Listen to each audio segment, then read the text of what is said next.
Mesdames, Mesdemoiselles, bonsoir. Je suis heureux de vous accueillir, vous qui êtes ici sur ce site, dans la ville de Saint-Pierre, et vous qui nous regardez derrière vos écrans et assis confortablement ou en chemin.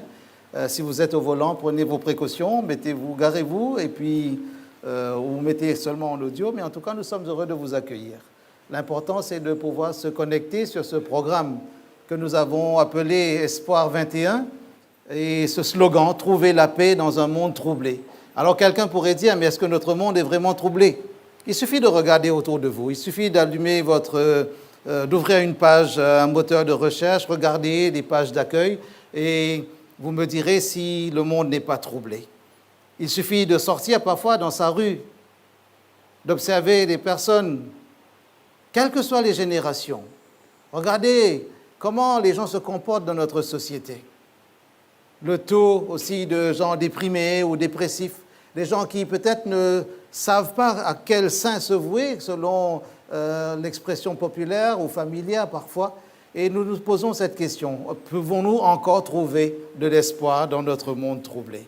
Alors quand nous disons que notre monde est troublé, nous ne sommes pas en train de dire que notre monde est désespéré ou que l'être humain, dans sa démarche, dans son comportement, dans sa recherche, dans son relationnel, il peut lui-même devenir désespérant. Nous disons juste que notre monde est troublé par tout ce qui se passe, tout ce qu'il connaît, qu'il a connu dans son histoire. Et ce soir, la question se pose sur l'avenir. Est-ce que nous pouvons trouver dans la Bible, comme cela a été dit par notre présentatrice, des éléments qui disent que la Bible, depuis des siècles, avait déjà parlé de notre monde contemporain? Pour ceux qui suivent ce programme Espoir 21 depuis le 11 courant, vous avez entendu mon collègue, le conférencier Jean-Paul Vimbouli, qui a déjà posé quelques jalons par rapport à ces questions d'ordre historique et en s'appuyant sur les prophéties bibliques, il a démontré avec talent, courage et audace aussi par moments ce que la Bible nous propose comme chemin de vie, chemin de foi, chemin de réflexion, même chemin d'espérance. Et c'est important pour nous de savoir si nous voulons aussi intégrer cette notion d'espérance dans notre vie.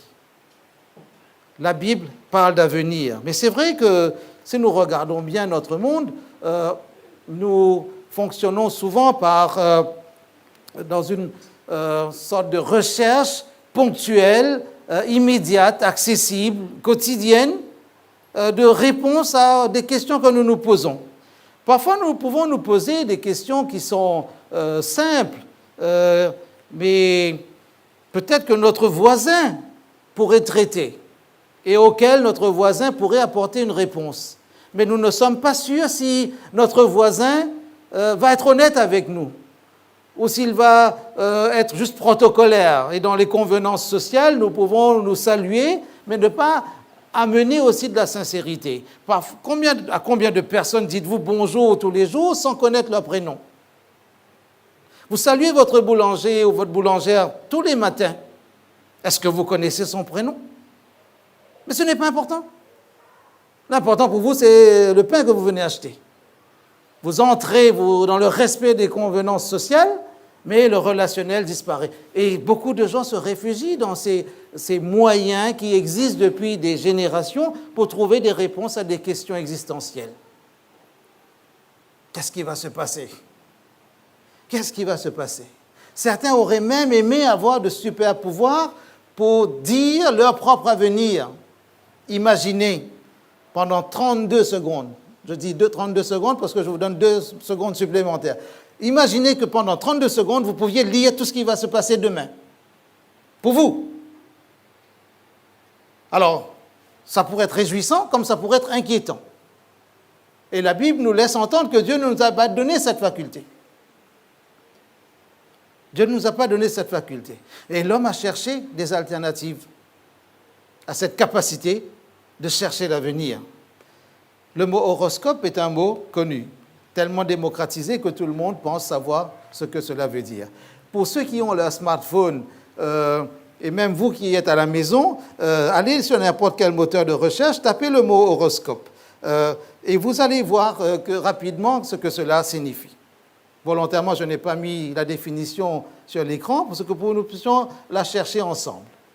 Vous avez trouvé? Si vous n'avez pas trouvé, là, vous avez le droit de regarder sur votre voisin ou à la maison, faites-le aussi, parce que c'est important pour nous de comprendre aussi les mots que nous employons. Parce qu'il y a des mots qui sont tellement démocratisés que nous pensons qu'il est normal de les utiliser et que ces mots ne sont nuisibles d'aucune manière. D'aucune manière. Je lis le mot horoscope. Là, je suis sur l'internaute. Okay? Je ne sais pas si ça se voit dans les caméras. Quand je lis ce mot horoscope, qu'est-ce que je lis? Document, prédiction annonçant la destinée de quelqu'un selon son jour, son heure et son lieu de naissance. Synonyme, divination, astrologie, thème, prédiction, etc. Donc, quand vous cherchez votre horoscope, vous cherchez des messages dans votre horoscope, vous êtes en train de pratiquer l'astrologie, la divination. Alors, vous allez dire divination, je ne suis pas divin. Non, mais il y a le verbe deviner aussi derrière. Jouer avec les hypothèses, des possibilités de réalisation, un peu comme si on jouait au dé, la loi des probabilités. Et quand vous lisez votre horoscope, vous entrez dans un domaine qui est celui de la divination. La même chose pour l'astrologie. L'astrologie, c'est lire dans les astres l'avenir, son avenir. Parfois, les gens utilisent des expressions « Ah, il est né sous une bonne étoile ». Est-ce qu'on peut naître sous une mauvaise étoile? Mais vous n'entendez jamais l'expression. Seulement, les gens pensent que dans le zodiaque, dans le firmament, il y a des réponses. Parce que les astrophysiciens n'ont pas cessé de nous dire que nous sommes des poussières d'étoiles. Donc nous avons un lien organique presque avec les astres, les planètes.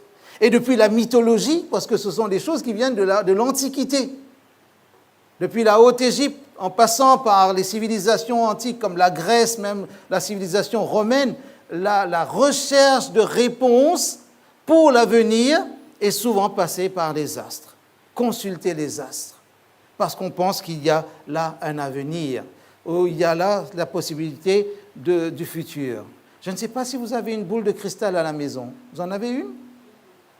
Je ne vous dirai pas de la jeter, en tout cas pas tout de suite. Mais réfléchissez bien.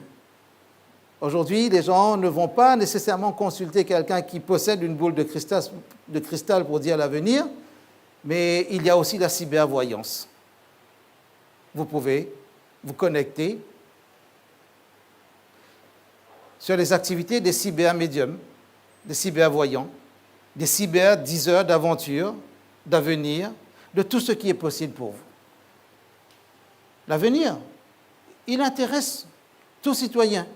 Certains pratiquent aussi la chiromancie, lire sur les lignes de la main votre avenir. Bon, bien sûr, pour cela, il faut avoir les mains propres, j'imagine, n'est-ce pas? Donc, regardez bien, alors essayez de deviner. Moi, je ne sais pas le faire. Mais je crois que j'ai une belle main. Seulement, elle ne me dit pas encore l'avenir. Il y a aussi ce qu'on appelle la cafédomancie. On lit dans le café ou dans le mar de café l'avenir. Désolé pour les buveurs de thé. On n'a pas de pratique encore à ce niveau-là. Mais qu'est-ce que nous sommes en train de dire? Qu'il y a toujours la recherche d'avenir. L'homme veut connaître l'avenir, son avenir, l'avenir du monde. Et certains lisent dans les cartes, tarot ou autres, parce qu'il y a comme cela une pratique ancestrale dans beaucoup de cultures de chercher des réponses sur notre avenir, sur l'avenir de sa famille, sur l'avenir de son pays, mais surtout sur son avenir. Si vous regardez bien tous ceux qui cherchent à travers des boules de cristal, l'horoscope, l'astrologie, la chiromancie, même dans la tasse de café le matin au petit déjeuner, c'est rare qu'on cherche pour les autres.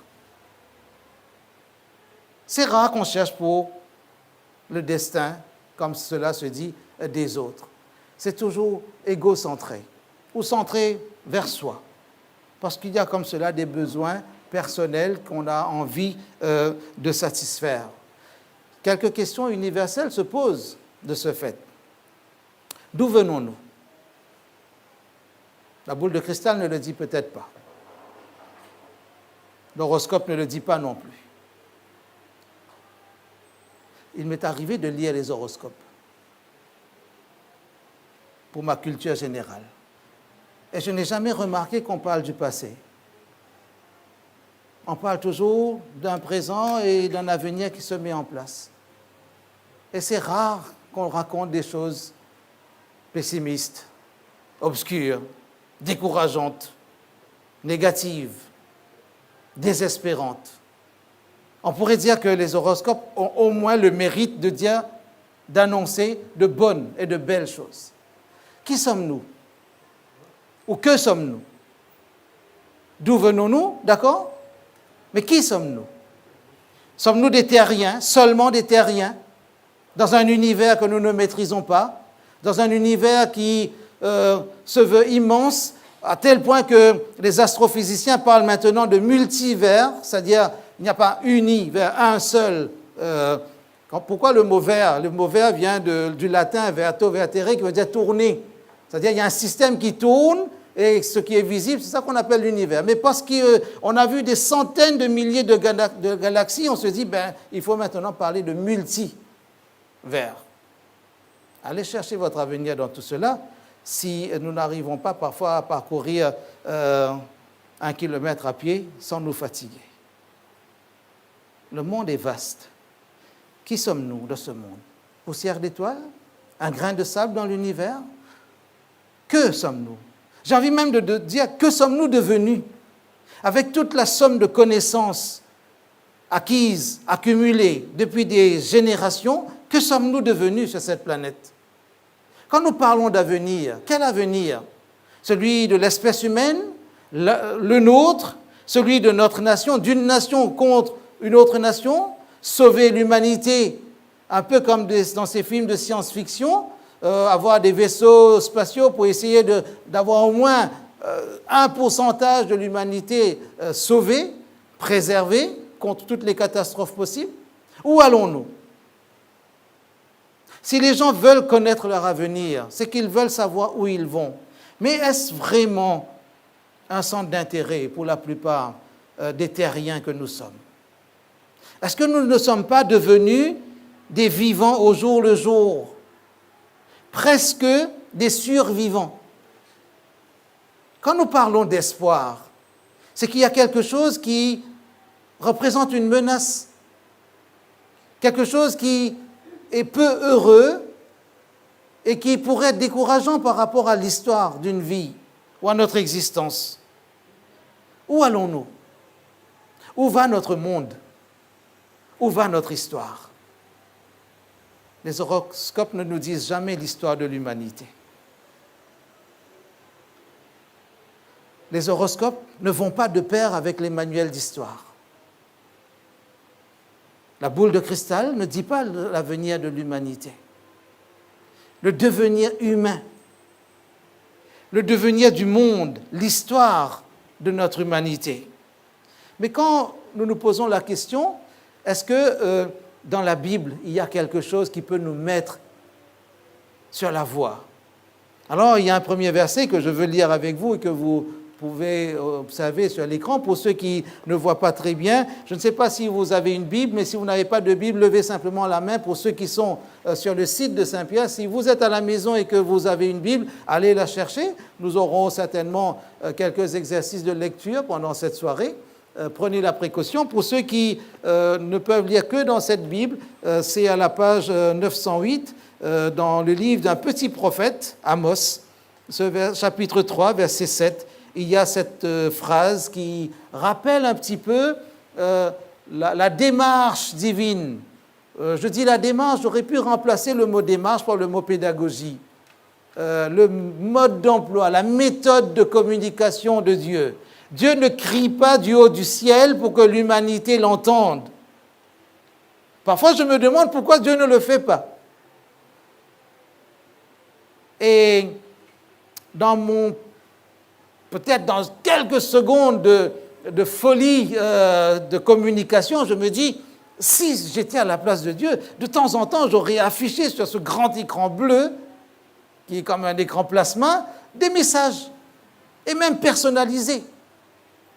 Sans nécessairement donner les coordonnées comme pour le GPS, j'aurais dit, par exemple, Monsieur Martin, vous qui habitez à la rue telle, etc., tel âge, date de naissance, et là, Monsieur Martin aurait fini par dire, il y a quelqu'un qui est là-haut et qui me prend au sérieux. Mais Dieu n'a pas choisi de communiquer de cette manière. Dieu aurait pu envoyer de manière spectaculaire des messages, mais ça nous aurait soit impressionnés, soit ça nous aurait effrayés. Et ce n'est pas là la démarche de Dieu. Quand Dieu veut faire quelque chose, la Bible nous dit, car le Seigneur, l'Éternel, et c'est ça sa méthode, ne fait rien sans avoir révélé son secret à ses serviteurs, les prophètes. Quand nous parlons de prophétie biblique, nous parlons de volonté de Dieu de communiquer. Dieu n'a qu'une envie, c'est de communiquer avec les hommes. On appelle ce livre la parole de Dieu, mais on pourrait appeler ce livre, on pourrait dire de ce livre qu'il présente quelque chose, un principe fondamental. Dieu est un Dieu de parole. Quand Dieu communique par ses prophètes, il dit ce qu'il va faire. Et il dit comment il va le faire. Et il annonce des choses intéressantes pour certains, peut-être interpellantes pour d'autres. Mais Dieu ne fait rien sans utiliser ce principe prophétique. Le prophétisme biblique, cela a été dit la semaine dernière dans le cadre de notre série de conférences. Un petit rappel, le prophète appelé Nabi dans l'Ancien Testament et prophétesse dans le Nouveau Testament, ce mot prophétesse, on a gardé ce mot plutôt, qui vient du grec toujours, prophémie, c'est l'idée de faire paraître. Et le préfixe pro est important, parce que le pro pour dire on parle pour, ou on parle à la place de. On peut aussi dire parler devant. Le pro est aussi pour l'idée de ce qui est devant un public individuel ou collectif. Et on observe bien que les prophètes dans la Bible avaient ce rôle. Et puis, prophémie, c'est aussi parler avant tout le monde, mais pas avant Dieu. Parce que c'est Dieu qui révèle à ses serviteurs, les prophètes, ce qu'il va faire. Tout homme qui essaie de parler avant même que Dieu ne lui dise de dire quelque chose, si on comprend bien ce raisonnement biblique, pourra être appelé ou être taxé, être surnommé faux prophète. Le vrai prophète biblique, il attend de recevoir la communication ou le contenu et puis il transmet. Parler avant. Est-ce que nous avons besoin de faire le tour du monde pour comprendre aussi que dans le ministère, dans la mission, le cahier des charges des prophètes, il y avait comme un double axe, réveil et réforme. Réveiller l'auditeur individuel comme collectif pour qu'il réforme peut-être son comportement, qu'il change quelque chose, parce que Dieu ne va pas envoyer un message pour n'obtenir aucun résultat. Et quand nous posons la question, est-ce que la Bible parle d'avenir, c'est parce que Dieu veut communiquer quelque chose de concret, de réel. Et j'imagine que le prophète, lorsqu'il entre dans le projet de Dieu, il comprend qu'il faut prendre Dieu au sérieux, parce que Dieu est sérieux dans le projet qu'il met en place. Quand nous regardons le livre de Daniel, nous comprenons là, parce que c'est ce livre-là qui est au cœur même de la prophétie biblique, comme témoignage de la volonté de Dieu de parler d'avenir. Parfois, Dieu va parler de l'avenir, ponctuellement parlant, d'un individu, d'un roi. Mais ce livre-là, il est emblématique de cette volonté de Dieu de parler de l'avenir du monde, de la planète, l'avenir des peuples, des civilisations. Et c'est dans ce sens que je le trouve intéressant, théologiquement, mais riche historiquement et rassurant, on pourrait dire, sur le plan social et même sur le plan relationnel. Et cela nous permet de répondre à la question, où allons-nous ? Où allons-nous ? Pourquoi Dieu s'intéresse-t-il autant aux hommes pour utiliser des prophètes pour leur parler d'avenir ? Nous avons entendu dans les conférences précédentes comment le péché est venu perturber l'homme dans son relationnel avec le divin, mais aussi dans son relationnel avec l'humain, son semblable. Comment il y a eu des digressions. Il y a eu une sorte de mésentente, de malentendu de la volonté de Dieu par rapport aux lois qui étaient données depuis le Jardin d'Éden. Et si aujourd'hui, on se dit, est-ce que Dieu a abandonné la planète? On va revenir là-dessus pendant la semaine. On pourrait se dire aussi, pourquoi Dieu ne laisse pas les hommes vivre libres et les laisser dans leur histoire, avec leur avenir, quelle que soit la direction que prendrait celui-ci? Pourquoi Dieu veut-il prendre le temps de parler à l'homme, de parler aux hommes, de parler aux hommes de leur avenir et de parler aux hommes de leur histoire sur cette planète? Nous avons entendu à plusieurs reprises la semaine dernière ce verset clé, cœur, ce verset qui est comme le noyau même de la Bible, qui se trouve dans Jean chapitre 3, verset 16, et qui dit que Dieu a tant aimé le monde qu'il a donné son Fils unique, afin que quiconque croit en lui ne périsse point, mais qu'il ait la vie éternelle. Ce quiconque, c'est vous. Oui, vous. Ce quiconque, c'est moi. Je comprends que Dieu s'intéresse à moi en tant qu'individu, mais que Dieu s'intéresse au monde. Et parce qu'il aime le monde, il aime cette planète, il aime cette humanité qui a été créée à son image, qu'il va lui donner toutes les occasions de pouvoir répondre en toute génération à la question « Où allons-nous » ? Où allons-nous ? Et je reviens à ce livre de Daniel qui, dans son chapitre 1er, nous met dans une... vous pourrez lire ce livre à loisir, c'est un texte narratif pour une bonne partie, et après il deviendra prophétique. C'est un livre qui est bilingue, ça ne se voit pas en français, mais il est écrit d'abord en hébreu, ensuite en araméen, et puis pour finir aussi en hébreu. Quand vous regardez comme cela, vous ne voyez pas de différence, mais c'est une question de vocabulaire. Ce qui est intéressant pour nous, c'est de lire le premier chapitre. Et si vous ouvrez le livre, vous voyez que dans ce premier chapitre du livre de Daniel, des jeunes gens sont emmenés en exil. C'est de la déportation, ce n'est pas un moment réjouissant, mais on a choisi parmi l'élite dans cette terre d'Israël, dans cette terre de Juda, dans cette terre de Palestine, des jeunes gens qui, en somme, allaient rendre service à la nation chaldéenne. Des jeunes gens dotés d'un certain niveau d'intelligence et qui allaient être inscrits automatiquement à l'ENA de l'époque, à l'école polytechnique de l'époque, dans ces grandes écoles d'administration, dans ces grandes facultés, ces grandes universités, pour être instruits, mais au plus haut niveau, dans la culture, dans la science, dans les langues du pays, pour devenir des hauts fonctionnaires de ce pays conquérant Babylone.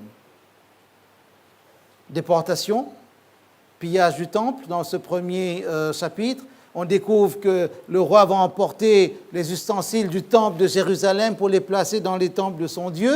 Et un temple païen comme cela est compris par tous les observateurs dans un endroit qui s'appelle Shinéar. Et la semaine dernière, quand vous avez écouté l'exposé sur la tour de Babel, on vous a dit que la tour de Babel était dans cet emplacement qui portait le même nom, Shinéar. Coïncidence? Ou juste pour dire que Babylone, c'est Babel, ou Babel est devenu Babylone. D'ailleurs, dans l'hébreu et l'araméen, Babylone se dit Babel. Parfois, selon certaines tournures, on peut voir aussi Babli en araméen. Mais qu'est-ce que cela veut dire? C'est qu'il y a un fondement qui va monter sans Dieu, où l'homme, l'humanisme, va naître là, à cette tour de Babel, la première cité athée de l'humanité, prend sa source, ses racines, mais ce n'était pas dans le projet de Dieu. Dieu vient confondre et disperser ce groupe, parce que le projet de Dieu, quand vous lisez Genèse chapitre 1er, le projet de Dieu n'était pas de faire un microcosme replié sur lui-même, mais plutôt de dire à l'humanité de s'étendre sur toute la planète. Le projet humaniste est un projet contraire au projet de Dieu. Et quand nous voyons déposer cela dans ce temple à Shinéar, on se dit, il n'y a pas de coïncidence dans la Bible. D'ailleurs, rien ne se fait au hasard avec Dieu. Einstein disait, Dieu ne joue pas au dé. Dieu ne joue pas au dé. Dieu ne joue pas aux devinettes. Quand Dieu a un projet, quand Dieu veut révéler, quand Dieu révèle quelque chose, on comprend qu'il se révèle aussi. Il se laisse, j'allais dire, entrevoir, apercevoir, il se laisse approcher par la parole prophétique. Et dans cette élite, il y a un jeune homme, Daniel, qui va être un peu le personnage éponyme de ce livre, avec ses compagnons. Il va montrer dans ce premier chapitre qu'il veut suivre un chemin différent. Qu'est-ce qui se passe dans le chapitre 2 par rapport à ce qui nous intéresse? C'est que le roi est un roi, puissant, c'est un tyran, peut-être qu'il a besoin de satisfaire son ego aussi. Mais quand on est roi, on pense que tout est permis. Il fait un rêve. Et le matin, il se lève et il dit, je sais que j'ai fait un rêve. Maintenant, je sais aussi que j'ai oublié le contenu de mon rêve. Ça vous est déjà arrivé? Oui. Vous aussi chez vous, ça vous est déjà arrivé? Je ne vous demanderai pas de lever la main, je ne vous vois pas, mais j'imagine que ça vous est déjà arrivé. Et moi aussi, ça m'est déjà arrivé. Et entre nous, n'allez pas le répéter ailleurs. C'est décevant. Surtout quand vous avez l'impression d'avoir fait un beau rêve. Et il y a des gens qui arrivent à rêver 2 fois la même chose. Mais Nebuchadnezzar n'a pas pu retrouver son rêve. Et parce qu'il est roi tout-puissant, on va dire, il demande à ses sages, à ses experts, à ses conseillers, son directeur de cabinet, à ses ministres de communication, ministre de l'Éducation nationale, ministre de l'Enseignement supérieur et de la Recherche, dans mon bureau. Maintenant, racontez-moi mon rêve. Personne ne pourrait faire cela. Et le roi sait que dans ce cercle politique, il y a toujours quelqu'un qui voudra, comme on dit familièrement, jouer la montre, essayer de gagner du temps. Et le roi leur dit, n'essayez pas de gagner du temps en me racontant des histoires bien fabriquées, parce que le roi, en fin politique, sait très bien que même le mensonge peut être bien construit. Et parfois, le mensonge est encore mieux construit que ce qu'on veut dire comme vérité. N'essayez pas de gagner du temps. Et si vous ne me racontez pas mon rêve avec une explication raisonnable, j'ai une bonne nouvelle pour vous. Vos têtes ne seront pas obligées de rester sur vos épaules. Menace sur la cour, menace sur des hommes importants. Daniel apprend cela parce qu'il fait partie aussi des sages de Babylone. Et s'il compte parmi les sages, tous les sages étaient menacés. Parce que quand on a fini avec un groupe de sages, vous imaginez que le roi va chercher un deuxième groupe. Si son intention, c'est d'arracher de ses experts, de ses conseillers, de ses chefs de communication, la réponse à sa question « Quel rêve ai-je fait ?» il va aller jusqu'au bout, peut-être jusqu'à éliminer tous ces sages. Daniel s'en venait à l'affaire. Mais nous imaginons que Daniel était conduit par le Saint-Esprit qui a toujours conduit des hommes à parler de la part de Dieu. Daniel va demander du temps. Daniel va demander une forme de sagesse et au verset 24, à partir du verset 24, il va s'approcher de l'intendant du roi. Même on peut prendre à partir du verset 19 où il est dit dans ce récit, alors le secret fut révélé à Daniel dans une vision pendant la nuit et Daniel bénit le Dieu des cieux. Daniel prit la parole et dit, « Béni soit le nom de Dieu d'éternité en éternité, à lui appartiennent la sagesse et la force. C'est lui qui change les temps et les circonstances, qui renverse et qui établit les rois, qui donne de la sagesse aux sages et la science à ceux qui ont l'intelligence. Il révèle ce qui est profond et caché, il connaît ce qui est dans les ténèbres et la lumière demeure avec lui. » Dieu donne la possibilité à ce jeune homme d'émerger comme prophète. Dieu révèle et il y a quelqu'un qui va raconter. On pourrait employer le verbe rapporter dans son sens noble. Dieu révèle et quelqu'un va rapporter. Le mot reporter journalistique, c'est quelqu'un qui rapporte. Ça vient de l'anglais, to report. Ce n'est pas le français reporter, mais rapporter. Dire, ramener l'information qu'on a entendue, qu'on a reçue. Parce que cela est important. Ce dilemme pour le roi, il va passer un petit peu dans l'esprit du prophète, on pourrait dire. Et quand le prophète dit, ce prophète émergent, c'est la vocation prophétique de Daniel. Il y a dans les cieux un Dieu qui révèle les secrets et qui a fait connaître au roi Nebuchadnezzar ce qui arrivera dans la suite des temps, verset 28. Voici ton songe et les visions que tu as eues sur ta couche. Sur ta couche, au roi, il t'est montré des pensées touchant ce qui sera après ce temps-ci, et celui qui révèle les secrets t'a fait connaître ce qui arrivera. Regardez les verbes. On parle de l'avenir, on parle du futur, on parle de ce qui va se passer à partir du lendemain, on pourrait dire, du lendemain de ce présent du roi de son royaume. Cela est intéressant. Le roi a oublié, mais Dieu révèle un prophète parce qu'il y a une volonté de communiquer. Le Seigneur ne fait rien sans avoir révélé ses secrets à ses serviteurs, les prophètes. Pas de boule de cristal, pas d'horoscope, pas de tasse de café, même sur la table royale. Pas d'astre. Pourtant, on est à Babylone. Il y a dans les cieux un Dieu, c'est-à-dire au-dessus des planètes, au-dessus des astres. Il y a quelqu'un qui est encore plus grand que les astres. C'est lui qui révèle, parce que c'est lui qui fait bouger ces astres. Les astres ne bougent pas de leur plein gré, de leur propre volonté. Il y a quelqu'un qui les a mis là. Alors, quand Daniel s'adresse à ce roi, pourquoi ce roi? On pourrait se demander pourquoi parler du roi de Babylone. Pourquoi parler de Nebuchadnezzar? Parce que ce roi était dans un moment précis de l'histoire où la civilisation babylonienne dominait le monde. Dominait le monde. Et si nous avançons un peu dans le livre, au chapitre 4, verset 29 et suivant, il est dit que ce roi, à un moment, dans son monologue royal, dans une sorte de proclamation, de déclamation, il va dire « N'est-ce pas ici Babylone la grande que j'ai bâtie comme résidence royale par la puissance de ma force et pour la gloire de ma magnificence ?»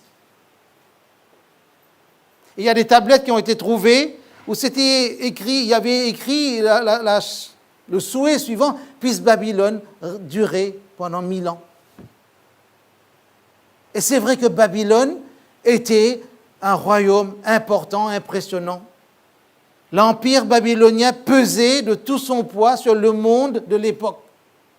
Et il est normal de souhaiter régner pour 1000 ans. Tous les politiciens ont envie de durer. Tous les politiciens. Tous veulent avoir un règne plus que durable, pour ne pas dire éternel. Mais comme cet adjectif éternel ne peut pas être collé à l'homme, ben ils disent durable. On parle de longévité. Pourquoi ce roi? Parce qu'il avait besoin de comprendre que l'histoire dans laquelle il se trouvait n'était pas tributaire de sa seule puissance ou de sa seule décision politique. Il y a dans les cieux un Dieu qui, lui, révèle ce qui va se passer après toi. La parole était encore là, que une voix va descendre du ciel pour dire « Apprends, roi Nebuchadnezzar, qu'on va t'enlever le royaume. » Mais cela étant dit au chapitre 4, on peut penser que ça paraît sentencieux, radical, presque tragique. Mais revenons à notre chapitre 2 pour comprendre ce que Daniel dit et il raconte dans ce chapitre. Voilà, tu as vu une statue composite, mais regardez bien, le rêve, c'est une statue, c'est-à-dire un élément cohérent, homogène par rapport à l'objet, c'est-à-dire c'est un seul et même objet, une statue. Mais seulement, cet objet, il est composite, c'est-à-dire il y a des nuances dans l'objet. Ô roi, tu as vu cela, et regarde bien, tu as vu une statue composée de différents métaux, de l'or, de l'argent, du bronze, du fer, et tu as vu aussi, à un moment, du fer mêlé à l'argile. Observe cela, ô roi. Pourquoi le roi de Babylone? Pour voir une telle statue. Et la suite le dit. La suite le dit. Et quand on regarde à partir du verset un peu plus bas, le verset 37 dans le livre de Daniel, pour ceux qui ont cette Bible, allez à la page 878. Pour ceux qui ont un smartphone, vous pouvez trouver Daniel directement. Pour les autres versions, j'avoue mes limites, je ne peux pas vous dire la page, mais je peux vous dire au moins le livre et le chapitre. Et dans ce contexte, voilà ce que Daniel dit au roi, ce qu'il a vu Ô roi, tu es le roi des rois. Alors certains parfois sont un peu surpris que le prophète dise à un roi humain, tu es le roi des rois. C'est un langage normal, c'est un langage diplomatique pour l'époque, c'est protocolaire. Quand il y a un roi qui a la figure d'empereur, en tout cas de tout-puissant qui a conquis d'autres royaumes et a fait des autres rois ses vassaux, ben ce roi devient le roi des rois. Comme si un premier ministre est le ministre des ministres, le chef. Le Dieu des cieux t'a donné l'empire, la puissance, la force et la gloire. Il a remis entre tes mains pratiquement toute l'humanité. Seulement écoute bien, il t'a fait dominer sur eux tous, c'est toi, verset 38, qui est la tête d'or. Après toi, il s'élèvera un autre royaume, moindre que le tien. Puis un troisième royaume qui sera d'airain, parce que l'argent étant moindre que l'or, l'argent vient après l'or. Et ensuite l'airain. Comme l'airain est moindre que l'argent qui lui-même est moindre que l'or, vous comprenez l'ordre décroissant de ces métaux. Mais toi, roi, tu vois tout cela. Et quand on avance un petit peu dans ce chapitre, on comprend que Dieu veut montrer qu'il y a une sorte de passage d'un royaume à un autre royaume. Si toi, roi, tu es le roi des rois, observez les éléments de langage aussi dans ce texte. En français, on va dire, qu'est-ce qu'il est dit? Après toi s'élèvera un autre royaume. Vous voyez la nuance? Daniel, le prophète, commence avec l'expression « tu es le roi des rois ». Il aurait pu dire « après toi s'élèvera un autre roi ». Comme un individu, une personne physique. Mais non, il fait référence à une personne morale, à une entité morale. Après toi, roi, physique, mais sous-entendu, la tête d'or, c'est toi. Après toi s'élèvera un autre royaume, pas un autre roi. Ça veut dire que ton royaume, malgré toute sa magnificence, aura un remplaçant. Ton royaume sera suivi par un autre royaume. Et puis, en allant jusqu'au bout de la démonstration, de la narration, on va dire, de ce rêve, Daniel rappelle, dit au roi, tu as vu aussi des orteils, tu as vu ce mélange d'or et d'argile. Pour dire les choses de manière imagée, roi, ce que tu as vu, la tête d'or, ben c'est ton empire, l'empire babylonien. Et quand on regarde les chiffres, en tout cas plutôt les dates dans tous les manuels d'histoire, vous pouvez vérifier ça dans n'importe quel manuel d'histoire, vous verrez qu'à partir du 7e siècle, avant Jésus-Christ, jusqu'au 6e siècle, l'empire babylonien a dominé le monde. Ensuite, de la tête d'or, on passe aux bras, aux épaules, la poitrine, en argent. Qu'est-ce qu'on découvre? Qui a pris la succession? Si vous lisez le chapitre 5, verset 30, vous voyez que le descendant de Nebuchadnezzar, Belshazzar, son petit-fils certainement, pas son fils direct, lui-même, il va être tué et Darius, le maître, va prendre le royaume. Il va devenir roi à 62 ans. Tous ceux qui ont 60 ans, vous avez de l'espérance, vous pouvez devenir roi à 62 ans au moins. Et quand nous regardons la suite du récit de Daniel, après on passe à l'airain, et l'airain va représenter la Grèce. Quand nous regardons l'histoire des civilisations qui ont dominé le monde, effectivement, on commence. Alors on pourrait se dire, mais pourquoi on n'a pas commencé avec l'Égypte de l'Antiquité? Mais c'est parce que dans la description du rêve, il n'y a pas cette cohérence chronologique pour dire qu'après un empire est venu un autre empire. Parce qu'il y a eu parfois une dynastie qui a dominé le monde, mais il n'y a pas eu de concurrence ou de succession immédiate, comme une autre conquête sur un conquérant précédent. Mais dans le déroulé de l'histoire, on comprend pourquoi Dieu révèle à ce moment-là, à cette période, ce descriptif, on pourrait dire, ou cette image à Nebuchadnezzar. Nebuchadnezzar est en plein l'acteur principal de cette période, on pourrait dire impériale, cette période, alors en langage technique, on va dire en période hégémonique, c'est-à-dire qu'il va faire des conquêtes, qu'il va dominer, annexer, remplir, imposer son pouvoir. Ben, Nebuchadnezzar représente, c'est vraiment la figure emblématique de cet empire babylonien qui va dominer le monde. Mais la prophétie dit, attention, tu ne vas pas durer éternellement, même si tu as des successeurs physiques, mais ton royaume ne dominera pas le monde tout le temps. Après toi, les Mèdes et les Perses. Ensuite, après la Grèce, qui est quand même un empire qui a conquis le monde, et la figure la plus emblématique, c'est Alexandre le Grand. Peut-être certains d'entre vous ont vu même le film, parce que c'est plus facile parfois de comprendre l'histoire dans les films que dans les manuels d'histoire, surtout si les manuels d'histoire n'ont pas d'image, parce que certaines personnes ne sont pas intéressées à lire des livres sans images. Mais quand nous regardons l'histoire, la civilisation grecque, on comprend qu'elle a vraiment influencé le monde. Depuis ce qu'on appelle l'Europe aujourd'hui jusqu'aux portes de l'Inde. Certains pensent qu'il y a quelques troupes d'Alexandre le Grand qui sont allées jusqu'en Chine. Mais c'est par rapport à des fouilles où on a vu des poteries, des amphores qui ressemblaient plus à la fabrication grecque qu'on a émis ces hypothèses. Mais on n'a pas plus de signes que cela. Mais pour l'Inde, oui. Pour l'Inde, oui. Et après les Grecs, on a vu, parce qu'après les Grecs, il y aura aussi un autre royaume. Quel est l'empire qui vient après la Grèce? C'est l'empire romain, qui va régner du 2e siècle avant Jésus-Christ jusqu'au 5e siècle après Jésus-Christ. Alors, l'empire romain va connaître aussi ses propres soubresauts, son propre cheminement chaotique par moments, avec ses envies d'impérialisme. Parfois, l'empire va passer par la République, le Sénat, le triumvirat, etc. Les professeurs d'histoire géo à l'école aiment bien dire aux élèves « lisez un petit peu Astérix, vous comprendrez bien l'histoire romaine ». Et c'est vrai, il y a beaucoup de clins d'œil réalistes, réels, qui renvoient à l'histoire même des civilisations. Mais je ne veux pas faire la promotion d'Astérix ce soir parce que je ne reçois aucune commission là-dessus.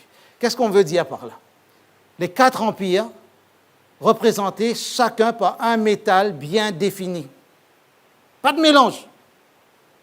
Mais si vous regardez l'histoire des civilisations, c'est la seule période dans l'histoire de l'humanité où il y a eu des empires qui se sont succédés de cette manière.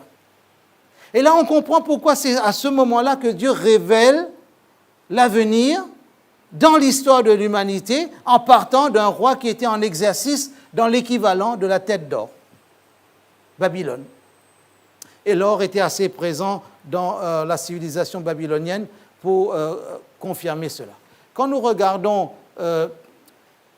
la suite du descriptif du récit, Daniel va parler des orteils de cette statue, et ces orteils vont représenter aussi des pouvoirs ou un pouvoir, mais ces orteils ne représenteront jamais un pouvoir unique aussi important qu'un empire, mais va représenter plutôt des nations qui vont être issues du dernier empire, l'Empire romain. Mais l'Empire romain, si vous regardez bien les livres d'histoire, si vous analysez, l'Empire romain, c'est un peu l'autre versant de l'Empire grec.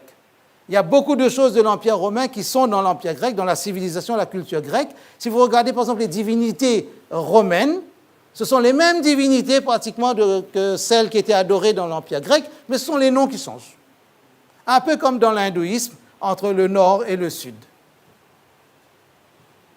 Et c'est impressionnant, parce que ces civilisations, d'étape en étape, vont arriver à ces nations qui vont représenter un petit peu ici les nations européennes.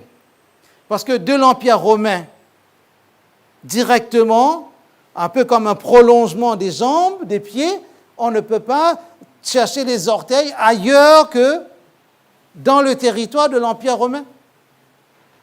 Le monde est en train d'avancer avec ce descriptif, cette narration du prophète à un roi puissant qui voulait durer, mais qui doit comprendre que l'histoire est en marche et que seul Dieu a la capacité de révéler l'histoire. Tous nos dirigeants veulent régner pendant longtemps. Seul Dieu sait combien de temps une nation peut exister. Et quand vous regardez la succession de ces orteils, cela va donner l'ensemble des nations que nous avons dans le territoire européen, le vaste territoire européen. Alors, il y a de ces peuples représentés par les orteils qui ont disparu maintenant, d'autres qui ont été intégrés. Par exemple, si je prends les Vandales, ils étaient dans l'endroit, enfin la partie de l'Espagne qu'on appelle l'Andalousie. Maintenant, les seuls vandales qui existent, ce sont ceux qui cassent les abribus, qui brûlent les voitures. Ce sont ceux-là qu'on appelle des vandales. Le verbe vandaliser est sorti des vandales parce qu'eux, ils détruisaient tout sur leur passage. Mais la plupart de ces nations sont des nations, des peuples qu'on appelait barbares à l'époque, des peuples germaniques. Et il y a des mélanges avec les Saxons ou les Celtes, je vous renvoie encore au manuel d'histoire, et certains ont migré, comme les Visigoths par exemple, qui ont migré jusqu'en Espagne. Les Visigoths, c'est les Goths de l'Ouest, Ouest comme en anglais, mais à force de migration, par exemple, certains ont traversé le Rhin quand il était gelé pour venir sur ce qu'on appelait la Gaule à l'époque, et ils sont partis jusqu'en Espagne, et certains sont allés encore plus loin, comme les Suèves, qui sont eux aussi d'origine visigothe, des peuples germaniques, mais sont allés jusque dans ce qu'on a appelé la Galice occidentale, et puis plus bas, et ça a donné un petit peu l'origine de la nation portugaise. Alors, ce n'est peut-être pas toujours visible aujourd'hui, mais voilà comment l'histoire s'est formée au gré des migrations, des mouvements des peuples. Les Francs, bien sûr, ça a donné le peuple de France, en partie en tout cas, par rapport au territoire. Je ne m'attarde pas là-dessus. Qu'est-ce que cela veut dire? Ces nations, si nous résumons, les nations sont là, héritières de ce dernier empire. Il n'y a pas de cinquième empire. Il n'y aura pas sur la planète Terre de cinquième empire. Je ne le dis pas parce que cela m'est agréable de le dire, je le dis parce que la Bible, la parole de Dieu le dit. Même les États-Unis d'Amérique, dans son rêve impérial, ne sera jamais, regardez bien mes lèvres, ne sera jamais le cinquième empire de l'humanité. La Chine, qui regarde aussi comme un dragon irrité par moments, ne sera jamais le cinquième empire. L'histoire prophétique a déjà dit qu'après l'Empire romain, il n'y aura pas de cinquième empire. L'histoire se décline après par nations. Et ces nations vont devenir un peu nos nations modernes. Et beaucoup ont voulu rassembler, retrouver ce grand empire romain, croyants ou non-croyants, surtout ceux qui étaient attachés à l'héritage de l'Église chrétienne d'Occident, surtout ce qu'on appelle l'Église catholique romaine. Je ne parle pas de l'Église byzantine, en tout cas orthodoxe, l'Église orientale, après l'installation à Byzance, qui est devenue Constantinople, Istanbul aujourd'hui. Mais qu'est-ce qui s'est passé? Les héritiers de ces nations, tous les dirigeants européens, ont voulu reconstruire une Europe forte. Une Europe forte. Et on a même voulu créer une constitution européenne. Et cela a créé des remous dans les esprits. À l'époque, Jean-Paul II voulait qu'on ait dans le préambule de la Constitution européenne une mention des racines chrétiennes de l'Europe. Mais toutes les nations du Nord, les pays qui avaient hébergé la réforme, qui sont devenus entre-temps les pays les plus laïques de l'Union européenne, ont dit non, l'Europe est laïque et doit le rester. Mais il y a quand même cette envie de rassembler. Alors, Jean-Paul II a trouvé une jolie phrase pour dire, à l'époque, l'Europe doit battre de ses deux poumons, occidental et oriental, Europe de l'Est, Europe de l'Ouest. Et puis, certains ont rêvé des États-Unis d'Europe, comme on a les États-Unis d'Amérique. Mais impossible. Le prophète a dit, de même que tu as vu le fer et l'argile mêlés, il y aura des mélanges. Mais ces mélanges seront à la fois forts et à la fois faibles, parce que l'argile et le fer ne se mélangent pas. Vous pouvez souder de l'argile avec le fer. Vous pouvez souder du bois avec le fer. Mais c'est impensable. Mais la prophétie a dit cela. Et les rêves étaient là. Même De Gaulle et Mitterrand va reprendre cette idée de rêve d'une Europe de l'Atlantique à l'Oural. Parce que l'Oural, c'est la dernière chaîne de montagne avant de passer totalement en Asie. Nous sommes encore dans ce qu'on appelle l'Eurasie avec l'Oural. Mais ce rêve de grandeur, pourquoi? Retrouver l'Europe de l'Antiquité, l'Europe romaine, quand Napoléon est allé jusqu'à Moscou. Vous pensez que c'était pour un voyage d'études? Mais c'était le rêve de grandeur, la folie de retrouver cette ancienne Europe. Mais la prophétie a dit, il n'y aura pas d'alliance. Et pourtant, entre les 6 nations fondateurs et l'Europe des 28, moins 1, nos amis anglais, qui font encore parler d'eux ces dernières heures, ça a avancé. Nous avons hérité d'un drapeau avec 12 étoiles et pourtant il n'y a pas 12 pays, 12 nations européennes. L'Europe est passée de 6 et progressivement on est arrivé en 2004 à 25. Mais regardez un petit peu cette assemblée ou ce rassemblement. Quand nous arrivons à 27 et 50 ans d'élargissement, de 6 nations qui s'étaient rassemblées pour une raison commerciale, le commerce du charbon. Le commerce du charbon, ce n'était pas encore un projet d'alliance politique, mais chemin faisant, on a trouvé là une raison de se rassembler pour faire une force. Quand on parle des États-Unis d'Europe, l'idée, la phrase est belle, mais jamais cela ne va égaler les États-Unis d'Amérique. Parce que l'Europe, et c'est là qu'on voit les faiblesses de l'Europe, les États-Unis d'Amérique ont une seule langue, une seule devise, ou la même langue, la même devise pour les 50 États. Une compréhension, un héritage, on va dire, commun par rapport à cet élan migratoire, parce que c'est un peuple récent, et il n'y a pas eu de querelle ancienne entre les migrants. Je ne parle pas du peuple amérindien.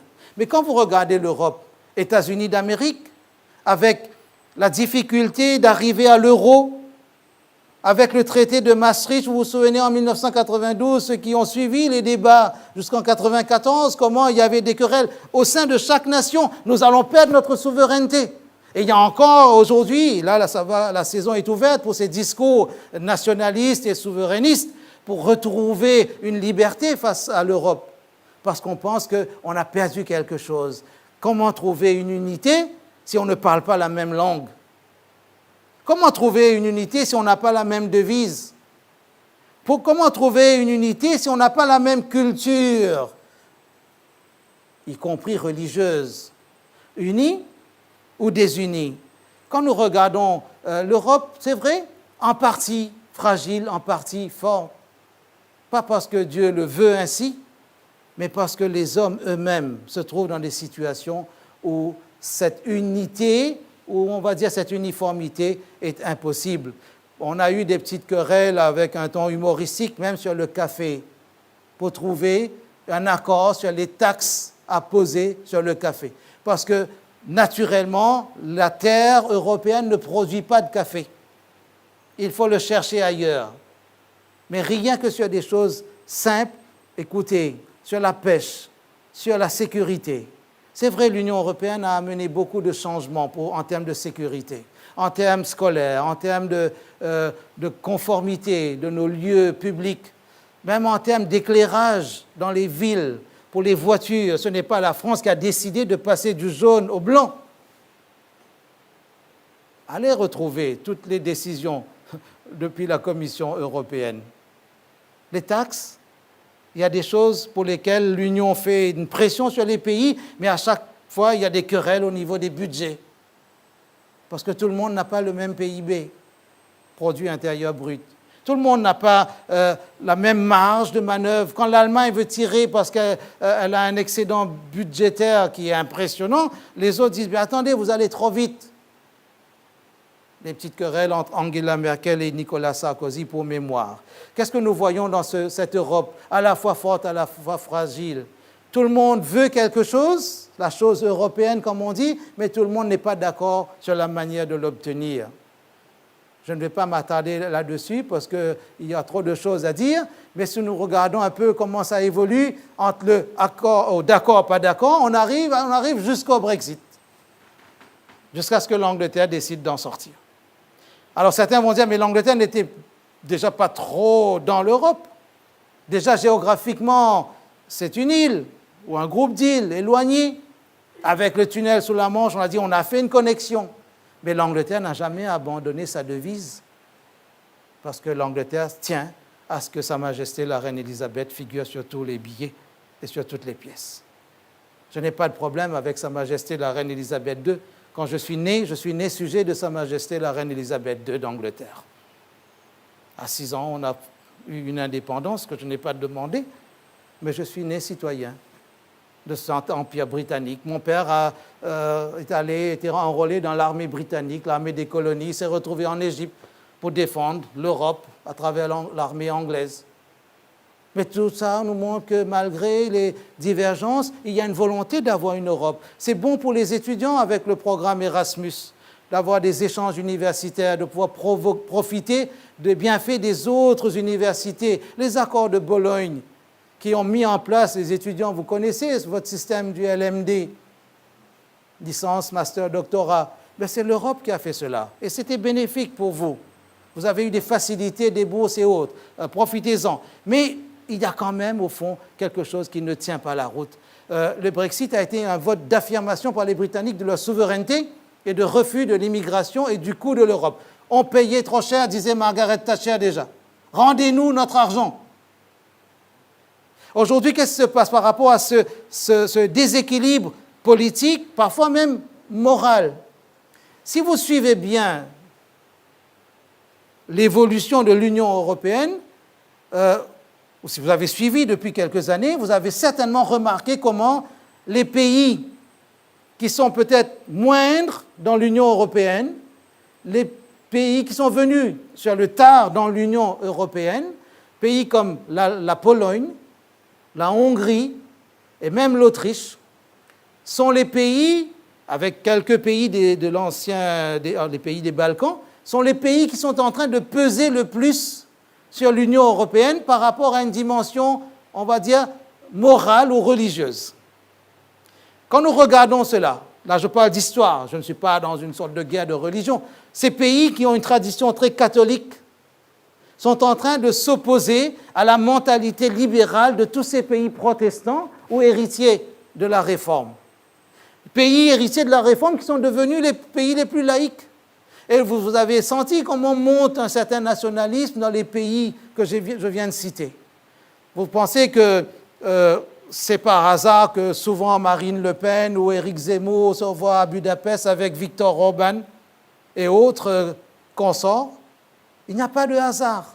C'est l'Europe qui est en train de se chercher une place sur cet échiquier. Je parle des politiques. Mais rassurez-vous, je vais faire une déclaration solennelle ce soir. Je ne suis pas candidat à la présidence de la République, mais j'observe l'histoire.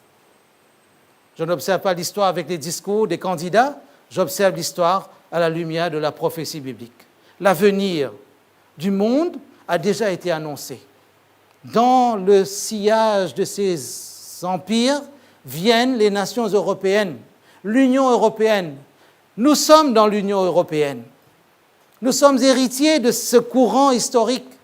Nous ne pouvons pas dire que Dieu n'a pas annoncé l'avenir. Mais en quoi cela parle d'avenir? On aurait pu dire, mais laissons vivre les choses.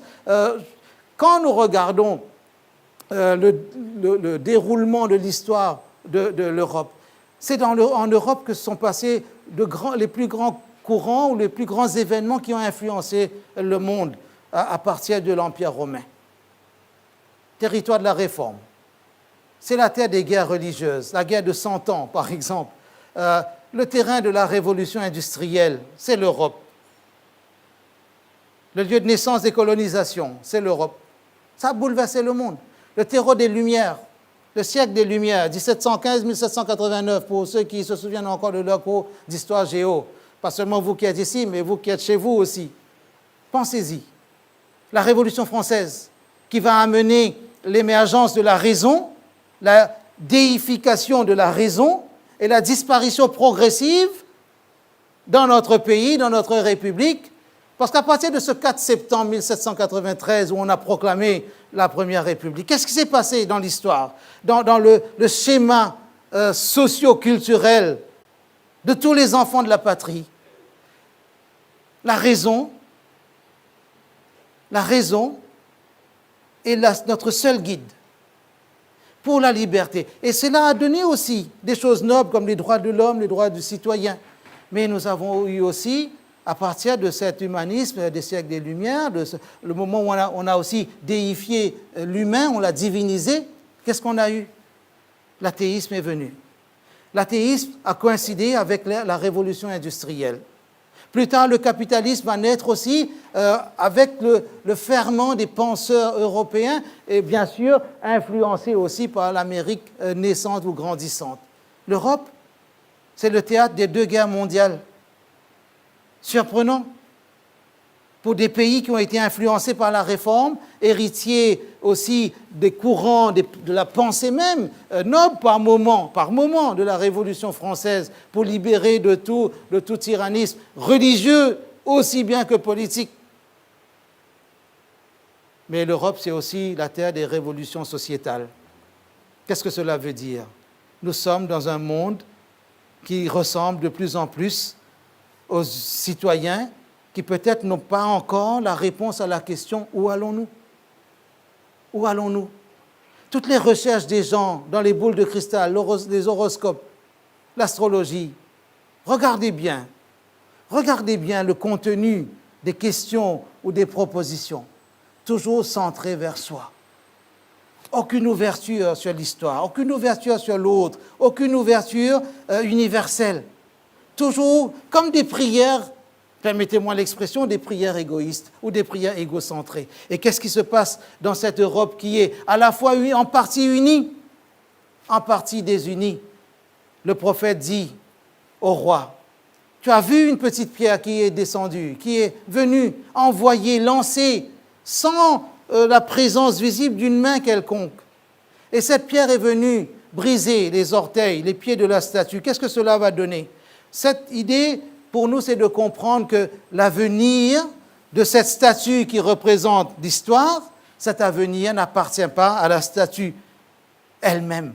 Ce ne sont pas les civilisations qui déterminent l'histoire. Un chanteur qui est mort depuis longtemps, quelques années, Pierre Bachelet, disait dans une de ses chansons, « C'est la guerre qui fait marcher l'histoire ». Tous les nouveaux chapitres dans nos manuels d'histoire sont écrits avec une nouvelle guerre. Ça peut être militaire, ça peut être économique, ça peut être idéologique, mais regardez comment avance l'humanité. Ce n'est pas ça qui fait l'histoire. Dieu a dit comment l'histoire va avancer. Et quand nous regardons, même Victor Hugo disait « l'avenir n'est à personne », sire, l'avenir, en parlant à Napoléon II, l'avenir est à Dieu. Dans ce texte, je ne m'attarde pas là-dessus, dans ce texte que Daniel évoque, il dit il y a cette pierre qui va venir fracasser les pieds de la statue. Si la statue tombe, c'est que toute l'histoire va tomber. Tout ce qui représente l'histoire tombe. Et quand cela tombe, le prophète va dire aussi, même si les philosophes pensent autrement, que c'est nous qui faisons l'avenir, mais c'est Dieu qui dit dans quel sens. Et c'est là, avec cela, que je veux terminer ce soir.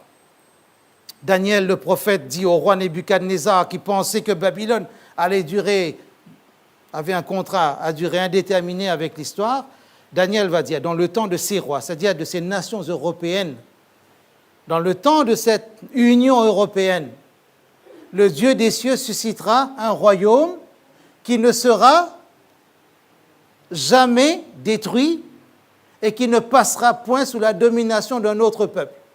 Parce que dans la succession des empires, c'est ce que nous avons vu.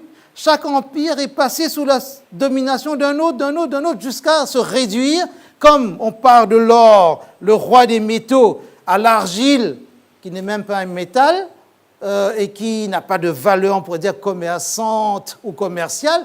Ben, regardez la décroissance vers l'insignifiant, et c'est quand il y a l'insignifiant humain que le divin peut poser son royaume.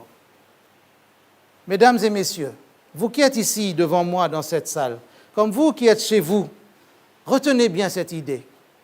L'espoir dans notre monde troublé ne vient que par le secours d'une autre main que la main humaine. Je glorifie Dieu parce qu'il me donne l'assurance que l'histoire de cette planète a une direction. Nous ne naviguons pas à vue ou nous n'avançons pas à l'aveugle, en tâtonnant. Je sais où va cette planète. Je sais quel est l'avenir de cette planète. Je sais qu'à un moment, pendant la période que nous vivons, c'est-à-dire l'Europe, les nations, ce rassemblement de nations à la fois fortes, à la fois fragiles, existera quand le royaume de Dieu va s'installer. Beaucoup de journalistes, de penseurs posent la question, dès qu'il y a un problème, est-ce la fin de l'Europe? Non! Les lecteurs de la Bible peuvent leur dire non, l'Europe va rester. L'Europe va durer jusqu'à l'avènement de ce royaume. Et ce royaume, notre conférencier nous l'a rappelé à plusieurs reprises, et samedi matin encore, ce royaume, c'est le royaume de Dieu. Et celui qui vient pour installer le royaume de Dieu, c'est Jésus lui-même, le Sauveur, le Seigneur. Nous n'avons pas besoin de voter pour que Jésus soit le Seigneur des Seigneurs. Nous n'avons pas besoin de décider que c'est lui qui va régner. Parce que le Seigneur ne fait rien sans avoir révélé ses secrets à ses serviteurs, les prophètes. Ce soir, nous avons parlé, dans le cadre de cet Espoir 21, notez-le bien, pour vous ici comme pour vous chez vous, nous aurons d'autres réflexions dans ce sens pour dire qui sommes-nous? Que sommes-nous devenus? Pourquoi sommes-nous devenus comme nous sommes aujourd'hui? Pourquoi nous avons certains raisonnements? Pourquoi nous avons certaines recherches? Quelle humanité? Quelle humanité? Vous avez entendu parler de transhumanisme la semaine dernière. Vers quoi allons-nous? Vers un mélange d'intelligence artificielle et d'intelligence naturelle pour que l'homme se sente bien? Qui nous gouverne? Des écrans? Qui oriente notre cheminement? Qui nous motive à mettre un pied devant l'autre dans le quotidien, mais aussi dans le long terme? Je suis heureux de savoir que Dieu a répondu à ma question. Je sais que Dieu laisse l'histoire se dérouler, mais il a déjà dit comment l'histoire présente va se terminer. Ça, c'est une bonne nouvelle. Ça me rassure. Je sais que je ne dépends ni des scientifiques, prix Nobel ou non, ni des dirigeants en pouvoir ou en devenir ou non. Je ne dépends pas des banquiers, des économistes pour l'avenir de la planète. Je sais que dans le temps de l'Union européenne, regardez bien le drapeau avec ses 12 étoiles, dans le temps de l'existence de cette entité morale qu'on appelle l'Union européenne, c'est là. Ce drapeau bleu va encore flotter quand le Seigneur Jésus installera son royaume. Notez-le aujourd'hui et pour longtemps. Soyons attentifs à cela, soyons attentifs à ce qui va suivre. Et je veux juste, en cet instant, prier avec vous pour vous recommander à Dieu dans cette démarche attentive. Seigneur notre Dieu, merci d'entendre notre prière. Surtout quand nous te posons la question « Où allons-nous » Merci d'avoir répondu déjà par la parole prophétique. Aide-nous à être attentifs à cette parole et à te laisser nous guider pour la gloire de ton saint nom. Je t'ai prié au nom de celui qui viendra installer ton royaume un jour, notre Seigneur Jésus lui-même. Amen.